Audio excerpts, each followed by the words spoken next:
जय हिंद।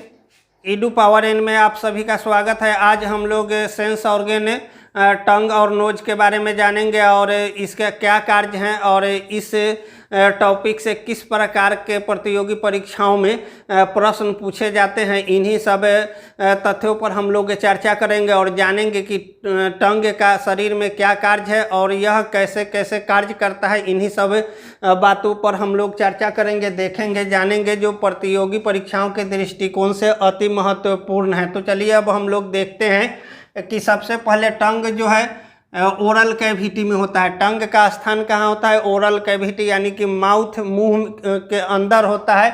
और यह जो होता है क्या है? संयोजी उत्तक का बना होता है। यह क्या होता है? संयोजी उत्तक का, अर्थात कनेक्टिव टिश्यू का बना होता है। और ये जो होते हैं इसके साथ, जीभ के साथ बहुत सारे स्नायु जुड़े होते हैं, जिसको हम लोग नर्व कहते हैं। और नर्व जो होते हैं काफ़ी महीन नर्व होते हैं, क्योंकि ये इनका जो कार्य होता है और इनकी जो बनावट होती है, रचना होती है, वहाँ पे काफ़ी महीन नर्व होते हैं, क्योंकि इनको शरीर में टेस्ट का अनुभूति कराना होता है। अब इन्हीं सब चीज़ों पर हम लोग चर्चा करेंगे और देखेंगे। तो जीभ का तीसरा जो मुख्य कार्य होता है वह वॉइस कंट्रोल करता है। वॉइस कंट्रोल मतलब आवाज़ की तारतम्य या जो आयाम होती है और उसकी तीव्रता होती है, ये वॉइस का कंट्रोल कौन करते हैं? जीभ करते हैं, टंग करते हैं। हम लोग जीभ को पकड़कर बोल नहीं सकते हैं, और या जीभ में किसी तरह की दिक्कत है या कोई परेशानी है तो वो क्या होता है? वॉइस हम लोग सही से कंट्रोल से नहीं कर सकते हैं। जैसे कि कभी कभी बहुत कॉन्जेनाइटल डिजीज में किसी बच्चे का जीभ कटा होता है, तो उसका उच्चारण जो होता है शुद्ध नहीं होता है, और वो शुद्ध उच्चारण नहीं कर पाते हैं, क्योंकि टंग जो होता है उनका क्या होता है? नॉर्मल से एबनॉर्मल होता है। तो जब एबनॉर्मलिटी टंग में आती है तो वो वॉइस कंट्रोल नहीं कर पाते हैं, ध्वनि को सही से नहीं निकाल पाते हैं, उच्चारण शुद्ध नहीं हो पाता है। तो चलिए देखते हैं अब वॉइस बॉक्स के साथ, इसके साथ साथ वॉइस कंट्रोल का कार्य जो है लैरिंग्स भी करते हैं। लैरिंग्स जो जिसको हम लोग कंठ कहते हैं वहीं पर लगे होते हैं, और ये लैरिंग्स क्या करते हैं? लैरिंग्स और फेरिंग्स वॉइस बॉक्स का कार्य करते हैं। वहीं से साउंड जो नीचे से निकलती है और यहाँ से क्या होता है कि आवाज़ एक निश्चित मात्रा में निकलती है, उसी को हम लोग वॉइस बॉक्स कहते हैं। तो प्रतियोगी परीक्षाओं में अगर पूछे कि वॉइस बॉक्स कौन है, तो क्या करना है? लैरिंग्स और फेरिंग्स। वॉइस बॉक्स, लैरिंग्स और फेरिंग्स होते हैं। जबकि वॉइस का कंट्रोल, नियंत्रण कौन करता है? तो वॉइस का नियंत्रण कौन करता है? टंग करता है। बिना टंग के हम लोग, बिना जीभ के हम लोग नहीं कर सकते हैं। और इस जीभ से ही एक अति महत्वपूर्ण तथ्य है, और जीभ के अंदर जो जीभ का मुख्य कार्य होता है स्वाद की पहचान करना, खट्टा, मीठा, नमकीन, इन सब चीज़ों की पहचान करना। तो जीभ कैसे पहचान कर पाती है स्वाद को? क्योंकि अलग अलग चीज़ों का स्वाद हम लोग अलग अलग कर लेते हैं। जैसे मिठाई खाते हैं उसका थोड़ा सा मिठास अलग होता है, गन्ना चीसते हैं उसका अलग, मधु का अलग, ग्लूकोज खाते हैं उसका अलग। मीठा ही है लेकिन मीठे में भी डिफरेंट टाइप के मीठे के स्वाद को अलग वह कर पाता है। कैसे? तो देखते हैं कि जीभ जो है कनेक्टिव टिश्यू, संयोजी उत्तक का बना होता है, और इसके अंदर जीभ में क्या होते हैं? 10,000 स्वाद कणिकाएं बनी होती है, टेस्ट वर्ड बने होते हैं। टेस्ट वर्ड जिस यहाँ देख रहे हैं ये सब क्या है? टेस्ट वर्ड है। और ये 10, इनकी संख्या जो होती है 10,000, जो क्या करते हैं? स्वाद कणिकाएं कहलाते हैं, और इन्हीं के द्वारा स्वाद की पहचान की जाती है। अब हम लोग देखते हैं कि जीभ के किस भाग में कौन सा स्वाद आता है। तो जीभ के अग्र भाग जो होते हैं, जिसको हम लोग जीभ जो अग्र भाग है यहाँ पे फिगर में दिखाया गया है, तो अग्र भाग का मुख्य कार्य जो होता है क्या होते हैं?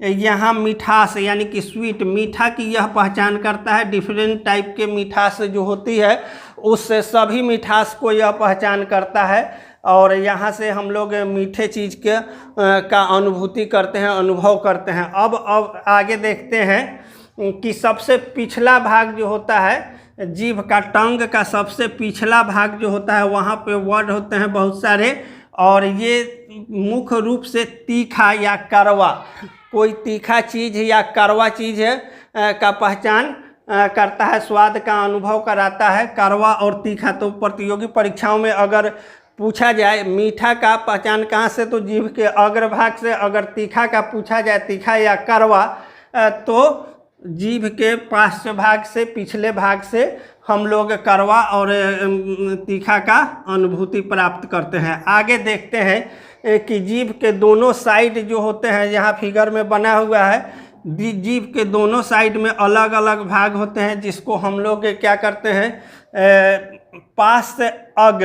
पार्श्व अग्र यानी कि पीछे से आगे।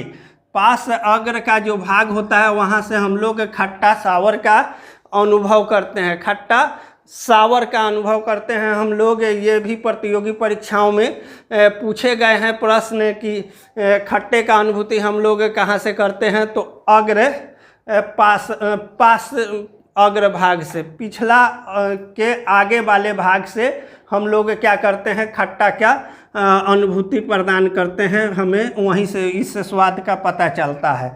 अब आगे देखते हैं कि एक अग्र पास होते हैं। अग्र मतलब आगे और पास मतलब पीछे। आगे से पीछे का जो भाग होता है उसको हम लोग अग्र पास कहते हैं। जो यहाँ से यहाँ का क्षेत्र होता है, इससे हम लोग नमकीन का अनुभव करते हैं। नमकीन जो खाते हैं, तरह तरह के नमकीन भी हैं, और उसका हम लोग को स्वाद का जो अनुभव होता है अग्र पास भाग से होता है। आगे के पिछले भाग से हमें इस स्वाद का पता चलता है, नमकीन का।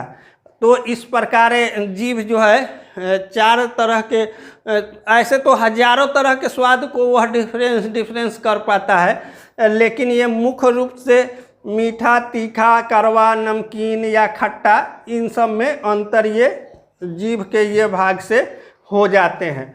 अब हम लोग देखते हैं जीभ का जो बीच वाला भाग होता है, जो यहाँ आप देख रहे हैं, यहाँ पे कोई वर्ड नहीं है, कोई बर्ड्स नहीं है, बर्ड अर्थात कि कोई कणिकाएँ नहीं हैं, कोई कणिकाएँ नहीं हैं। तो इसका मतलब यहाँ से किसी तरह के स्वाद का हमें अनुभूति नहीं होती है।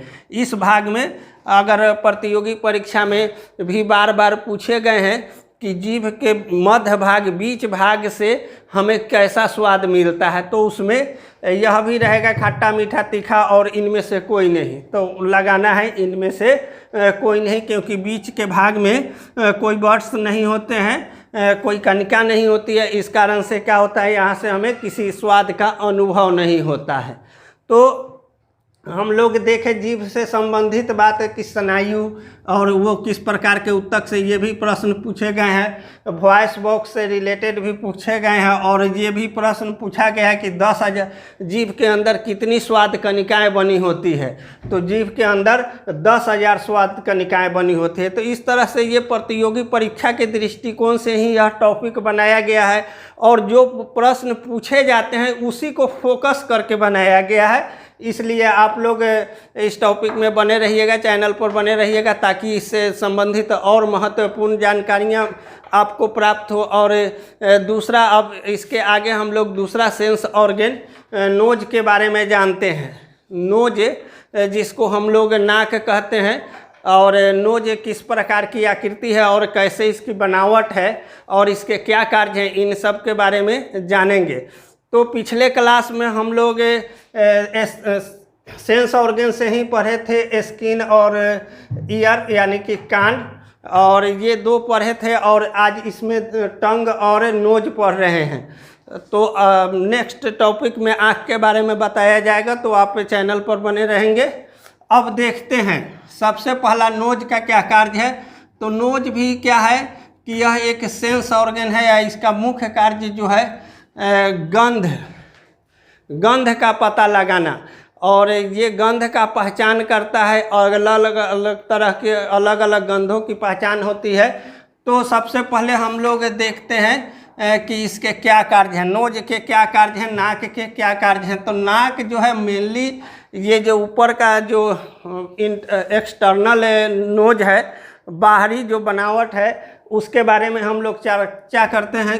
यह मुख्य रूप से क्या है, श्वसन मार्ग का अंग है, श्वसन मार्ग का अंग है। इससे श्वसन की क्रियाएं होती है और ये श्वसन की क्रिया में भी काफ़ी सहयोगी होते हैं। और ये सेंस ऑर्गन भी है, इनका डबल रोल होता है बॉडी में। तो सेंस ऑर्गन के साथ साथ ये क्या करते हैं कि श्वसन तंत्र में भी इनकी भूमिका होती है। अब हम लोग श्वसन तंत्र के बारे में जिस समय रेस्पिरेशन सिस्टम पढ़े थे उस समय इसकी चर्चा हुई थी। प्ले लिस्ट में जाकर आप देखेंगे, वहाँ पे ये वीडियो बना हुआ है। अब आगे हम लोग देखते हैं कि क्या होता है, श्वसन मार्ग में इनकी आवश्यकता होती है। दूसरा क्या है कि सुंदरता, एक निश्चित सुंदरता, पर्सनालिटी में भी इसका अहम भूमिका होता है, क्योंकि ये सुपरफेशियल भाग पे होते हैं और नाक का एक अहम भूमिका होता है पर्सनालिटी में। तो आगे देखते हैं कि नाक के अंदर की बनावट कैसी होती है। तो नाक जो है इसमें एक नेजल कैविटी होता है, यहाँ पे नेजल कैविटी, और नाक के अंदर कुछ क्या होते हैं, हेयर होते हैं। और ये हेयर जो होते हैं क्या करते हैं कि और बहुत सारे वेन्यूल्स भी होते हैं, इसमें छोटे छोटे वेन्यूल्स होते हैं। और वेन्यूल्स का जो काम होता है मुख्य रूप से कि ताप का नियमन करना, जो हवा जो है एयर के ताप को नियमन करना, मतलब एक निश्चित ताप पर फेफड़ा के लिए श्वसन मार्ग से होते हुए अंदर ले जाना हवा को। लेकिन हम लोग यहाँ इसको सेंस ऑर्गन के अंतर्गत पढ़ रहे हैं। तो क्या होता है, इसके अंदर हेयर लगे होते हैं और हेयर का मुख्य कार्य जो होता है क्या होता है कि वातावरण में बहुत सारे डस्ट होते हैं, धूल होते हैं, इसको क्या हम लोग श्वसन के दौरान जब ले लेते हैं तो वो हेयर जो होते हैं क्या करते हैं, उसको प्यूरिफाई का कार्य करते हैं और उसको वहीं पे रोक देते हैं। और इससे आगे जब देखते हैं तो अगला भाग जो होता है, ये भाग जो होता है यही सेंस ऑर्गन में इसका मेजर रोल होता है। ये तो एक्सटर्नल बनावट है और ये हवा ले जाने का एक मार्ग है। अब इसके अंदर हम लोग देखते हैं, यहाँ से लेकर और यहाँ के जो भाग होते हैं यही सेंसेशन का कार्य करते हैं और मुख्य रूप से यही क्या करते हैं, गंध में अंतर स्थापित करते हैं। तो आगे देखते हैं कि इस जगह पे यहाँ के भाग में जो थोड़ा सा नरम भाग के बाद जो टाइट वाला भाग होता है नोज का, वहाँ पे क्या होता है, म्यूकस भरा होता है। वहाँ पे क्या होता है, म्यूकस भरा होता है। तो म्यूकस का मेन काम होता है कि हवा को एक निश्चित ताप प्रदान करना, और दूसरा नंबर जो है जितने भी डस्ट पार्टिकल हैं तो उस मार्ग से जब जाते हैं तो वहाँ पे क्या करते हैं कि डस्ट को वहीं पे ऑब्जर्व कर लेते हैं। अब आगे देखते हैं, ये इनका मुख्य कार्य होता है। तो प्रतियोगी परीक्षाओं में भी पूछा गया है कि एक निश्चित ताप का वायु देना किसका काम है, तो वो नेजल कैविटी का होता है और वो उसको निश्चित ताप का नियमन जो करता है म्यूकस के द्वारा भी होता है। और ये भी पूछे गए हैं कि डस्ट पार्टिकल्स को कौन फेफड़ा से अंदर तक जाने में रोकता है, तो म्यूकस जो होता है नेजल कैविटी के अंदर उसका मुख्य कार्य होता है डस्ट पार्टिकल्स को रोकना। अब आगे हम लोग देखते हैं, यहीं पे म्यूकस जो ये भाग होता है नोज का, जो हार्ड वाला भाग होता है जहाँ पे म्यूकस होते हैं, वहीं पे बहुत सारे गंध, लगभग 1 करोड़ क्या होते हैं, ओलिफैक्टरी नर्व होते हैं। ओलिफैक्टरी नर्व होते हैं, महीन काफ़ी नर्व होते हैं। और ये ओलिफैक्टरी नर्व जो क्या करते हैं, और लोब भी होते हैं साथ में। ये छोटे छोटे एकदम ग्लैंड होते हैं जो गंध को क्या करते हैं, निर्धारित करते हैं, गंध की पहचान करते हैं। और इसी का जो 1 करोड़ ओल्फैक्टरी नर्व होता है, क्योंकि ये प्रतियोगी परीक्षा में पूछे जाएंगे, आप लोग ध्यान रखिएगा कि किस नर्व का काम है कि गंध और दुर्गंध में अंतर स्थापित करना। तो ऑल्फैक्टरी नर्व जो होते हैं या ऑल्फैक्टरी लोब जो होते हैं, यही गंध और दुर्गंध में अंतर करते हैं। कौन सुगंधित चीज़ है और कौन सा जो है पदार्थ है दुर्गंध देने वाला है, इसका निर्धारण यही ऑल्फैक्टरी नर्व करते हैं। लगभग इसकी संख्याएं 1 करोड़ होती है और ये इसी जगह पे बने होते हैं, काफ़ी सूक्ष्म होते हैं और ये निर्धारित करते हैं कि कौन सा गंध है, सुगंध है या दुर्गंध है, बैड स्मेल है या गुड स्मेल है, इसको हम लोग कह सकते हैं। क्योंकि गंध है जो है कॉमन है और उसी से स्मेल जो है बैड स्मेल हम लोग कहते हैं और गुड स्मेल कहते हैं, मतलब अच्छा सुगंधित चीज़ को गुड स्मेल कहते हैं और दुर्गंध जो होता है वह क्या होता है, अच्छा स्मेल नहीं होता है, उसको हम लोग बैड स्मेल कहते हैं। तो इस गंध की पहचान करना ऑल्फैक्टरी नर्व का ही काम होता है। तो इस प्रकार से हम लोग देखें कि नोज का क्या भूमिका होता है शरीर में और वो किस तरह से हमारे शरीर में कार्य करते हैं और वो किस तरह से गंध दुर्गंध में अंतर कर पाते हैं। और ये प्रतियोगी परीक्षाओं में भी बार बार ऐसे इस टॉपिक से प्रश्न पूछे गए हैं, तो आप लोग इसको एक बार रिवीजन कर लीजिएगा अच्छा से। सेंस ऑर्गन का और भी भाग बनाया गया है जो प्ले लिस्ट में है, उसको भी पढ़ेंगे। निश्चित रूप से प्रतियोगी परीक्षाओं में पूछे जाने वाले प्रश्न इसी के अंदर से होते हैं। तो आज मेरे द्वारा दी गई जानकारी अच्छा लगा होगा तो मेरे चैनल को लाइक शेयर सब्सक्राइब और दोस्तों में शेयर निश्चित करेंगे। जय हिंद, जय भारत।